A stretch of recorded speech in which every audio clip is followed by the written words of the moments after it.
YouTube channel, Tanya's Book Club. Today, it's been a long since I've like gone and then I came back. I had my assessments and stuff going on, but I did quite read. Even when I finished my assessments, in the middle of them, I was reading. So yeah, but I wouldn't say I've read a lot, but I would say I did read because I'm not like crazy obsessed person who has like this list she needs to follow, that during this month this much, or during the next month that much, and then you just continue. I can't do that. My brain will get tired and it's going to automatically signal me that you need to stop. So I read less, but I read good. I'm picky. So today's video, we're gonna talk about the most sad and devastating and one of the most talked talk book everywhere on my page. People are obsessed with it. People feel like, oh my gosh, this book, yeah, I was crying. Well, I didn't cry. I wouldn't say I cried, but I did.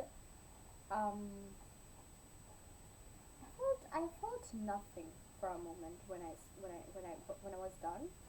I was numb. I was like dead in the brain. I was just like so much of suffering for this. And then let me actually tell you, the book that I'm talking about is A Little Life by Hanyayani Gihara, because I read it like this. Okay, so I don't have the book right now with me. So what I did was I read half of the book, and then in the middle I was just like, I was doing other stuff. So I also had the audiobook. So I used to also listen to the audiobook, and then I would read and then audiobook. Which, to be honest, the audiobook made it so realistic for me that at one point I was like, I need to puke. It's disgusting. It's like it's just it's just not my cup of tea. But I will still read it for the plot, for the story, and for the purposes it's happening. Like, I need to know. My camera is actually. So I have a little note on this, but A Little Life is all about this four guy friends, like college friends, JV, Malcolm, Jude, and Woolen. They're friends, they've studied together, and how their lives later on, what happens to them, okay, how their life goes, and what is the thing and everything. And at the same time, we also focus on our main character Jude, and then his life and the people he meets and his past and present. So this whole book is like a third person narrative book, but at the same time it also has second person narrative. um, but to be honest, the first 10%, 5% of the book, when it was going, you're just like getting to know the characters, what are they doing, shifting and stuff like that, their family backgrounds, and how this is happening.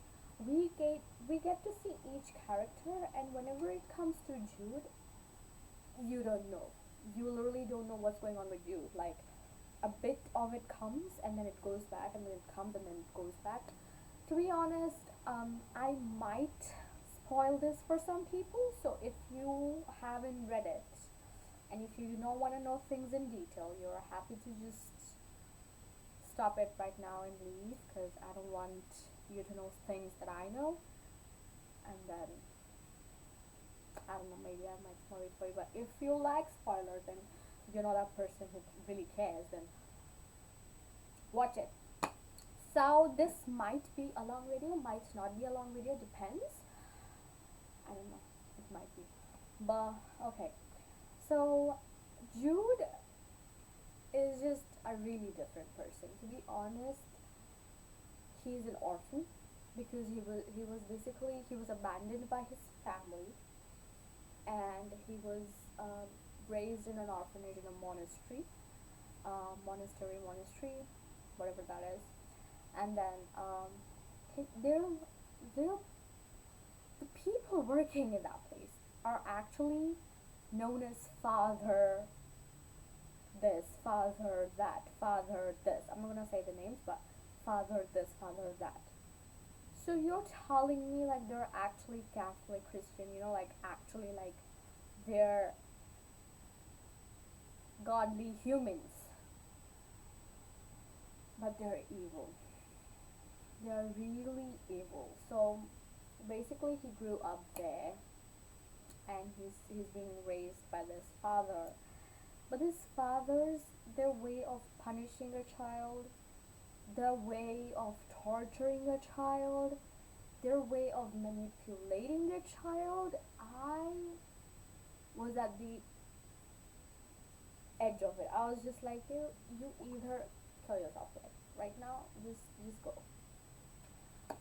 I what I appreciated about this book is the writing and the thought and the morale and the whole story. Because let's be honest, very few of the authors out there have the urge or thing in them to write such a book, okay, which addresses things like racism, manipulation, mental health, physical health, disability, family things, everything. Like this book has addressed different kind of things, has touched various parts, has also talked about love in different ways.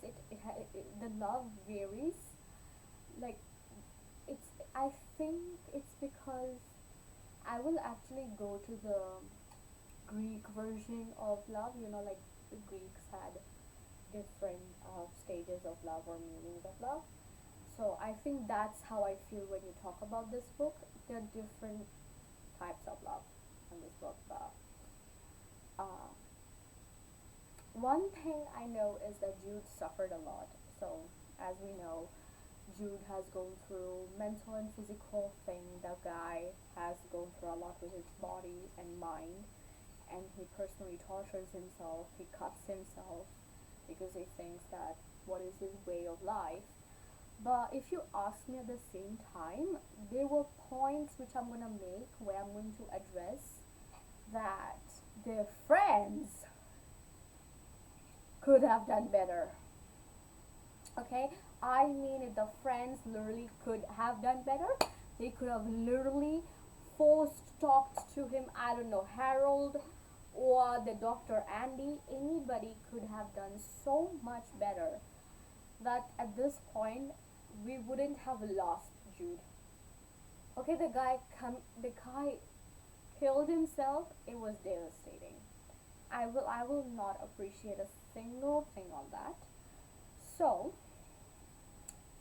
when this thing happened and I was just all numb, there was a point where I've written a letter, which is like my letter to Jude, and these are my thoughts on that particular point where I was just like, this is the death of human life, like the humanity in people. You're evil. You need to go to hell. So my letter basically, it's also on my Instagram post. If you know Tanya's book club, my IG, that's my account. But I'm gonna still read it out to you. I'm really sorry that our society failed you as a person, as a kid, and as a human. I wish that you could have met more kind and helpful people in your life who could have told you what it is, what's the difference between right and wrong, rather than manipulation and torture. They could have just given you a little love and shown a bit of an understanding. If only these men that you met could be better people and much better human, then the story could have been different. Then perhaps we would see a happy life of Jude, full of life Jude, and not that Jude who always tortures himself thinking that that's what he deserves, because you are to blame for all that, because he thinks that I'm a bad person and I have done everything to myself. This happened because of me. But you were never to blame, Jude. I know every time you ask yourself in the mirror, who are you? Who am I? And you somehow didn't just lose yourself, but you lost the way of your life to the extent that you never desired or wanted anything more than death and punishment. I'm sorry, Jude, that we couldn't help you the way we should, and I'm sorry that you never ever got that right safe place where people were more human, were more kind, where you could grow and not be afraid, but be happy and everything else in the world. So basically, you know how devastating this person was with his life. Like, he was, this is so atrocious. The amount of things he went through as a kid is, he firstly was abandoned by his parents. Secondly, the fathers, whenever he would ask, why was I abandoned, where was I found, these people would have been like, one father comes and says, oh, you were you were in the trash. The other father comes and says, you were by the trash bin. The other father comes and says, oh, you, because they abandoned you because you're a really bad kid. Bro, how do you know? For the sake of the living God, could you just not be bitter and utter such rubbish and rather say something good? But these people are in some other dimension. And then we have cherry on the top, brother Luke. This guy, the ultimate of manipulation, is this brother. He manipulates Jude, telling him that you're like my son. I lost my son, so now you're like my son. You remind me of my son. We're gonna run away from this place. We'll build this. We'll build that. And then he runs away with Jude. And then, although Jude went through a lot in that monastery, okay, he used to get bitten every time he did something wrong. He had burnt marks. He got tortured. They wouldn't feed him sometimes for days. These people also physically abused him. Disgusting. So when he runs away with brother Luke, he just thinks that, oh, he's my family and stuff like that. But actually, no, brother Luke is the disgusting person on planet. He manipulates the boy and then slowly tells him to become a prostitute. Like, basically, he just tells him that you can earn money, so that if we get that money, then we can build ourselves the cabin, because that's how he made Jude run away for the first place. Like, he made fake promises. He was like, we're gonna do this, we're gonna build this, so come along, buddy, let's go. And then Jude goes, but father being there, he's like, oh, I'm not getting a job, I don't have anything, but you can do something. And brother Luke, every day ends up every night bringing different people, and then he tells him that I'm gonna be just in the back, okay, I'll be in the bathroom, I'll be looking if you need any help. And every time brother Luke brings different men, he's just there watching. And later, when the men finish their work, when they have to sleep, brother Luke and they share the same bed. So sometimes also brother Luke does the same thing, because he thinks that's love. Like, of course that's not love, but Jude thinks it's love because that's what brother Luke feeds him in his brain. That this is love, we're in love, we are da da da da da, and shit is going on, and he feels disgusted. Jude knows that this is disgusting. Jude knows he doesn't care any longer. Jude knows this is happening, this is wrong, but like, and then one time they go to a motel or somewhere, and I think some thing happens, like a raid or something, and policemen are there and they come in, and brother Luke big kills himself obviously, and Jude was just there, and Jude runs away then, and then because he wants to run away from his entire life, all he's learned is to sell his body. So whenever he needs help, like to ask for a lift, to go here, he tells the truck drivers or the people that I can sell you my body, but you need to help me go here. Okay, I want to go there, I want to go there, but I don't have any money, so you can take me, my body. And later, we find out that the truck driver drops him by a guy who's a doctor, but that doctor locked Jude up in the basement for a whole time, pretending that I'm gonna treat you because Jude had STD and a lot of things in his body going on. So the doctor treated him. The doctor did everything, but in the freaking basement, because he was also sexually abusing Jude.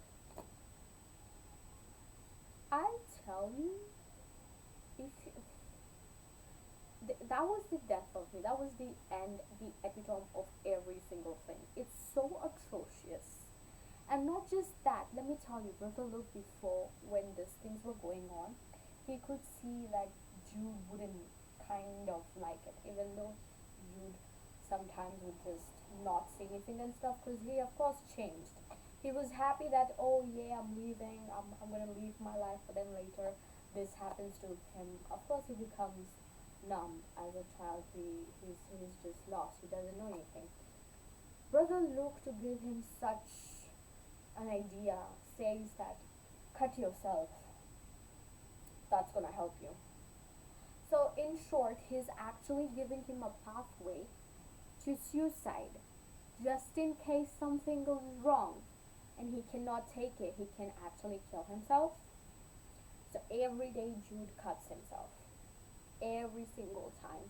Whenever he goes through such a thing, whenever he remembers this, he just cuts himself, because that's how he's slowly infecting himself and also killing himself. And so when this doctor thing also happens, he's just done with his life. So he runs away from there as well. But then the doctor sees that, and then the doctor comes with a car and then crushes him. Like, actually, it's not an accident. He just crushes his body. And so then he gets to the hospital where he meets a lady named Anna, who's like a caretaker, but she's also like a smoking person, she's addicted and stuff. But then she, when they were treating the hospital and the doctors and everything, like when Jude's treatment was going on, one time he was in a heavy dose of anesthesia or something, and he spills some things out which he never told anyone. And so Anna would every day be like, we need to talk about this, we need to talk about this, but the day would never come, like he would just not. And then finally Anna dies because of her